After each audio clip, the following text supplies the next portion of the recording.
गाडगेनगर पोलिसांची कारवाई, धारदार शस्त्रासह गुन्हेगार अटक. अमरावती सिटी पोलीस अंतर्गत गाडगेनगर पोलीस स्टेशन हद्दीत गुन्हे शाखा व स्थानिक पोलिसांची संयुक्त कारवाई करत गंभीर गुन्ह्याची तयारी करणाऱ्या आरोपींना अटक केली. पोलिसांनी दिलेल्या माहितीनुसार दिनांक 31 मार्च ते 1 एप्रिल दरम्यान रात्रीच्या सुमारास गुप्त माहितीच्या आधारे सापळा रचण्यात आला. आरोपी हे परिसरातील गंभीर गुन्हा करण्याचा तयारीत असल्याची माहिती मिळाल्यानंतर तत्काळ कारवाई करण्यात आली. छाप्यात आरोपीकडून लोखंडी रॉड, चाकू, कोयता यांसारखे धारदार शस्त्रे जप्त करण्यात आली.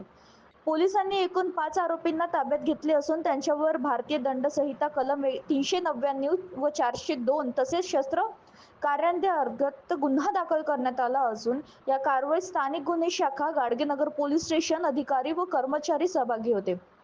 वरिष्ठ अधिकाऱ्यांच्या मार्गदर्शनाखाली ही कारवाई पार पडली. पोलिसांकडून पुढील तपास सुरू असून आरोपींच्या गुन्हेगार रेकॉर्ड व इतर नेटवर्कबद्दल चौकशी केली जात आहे.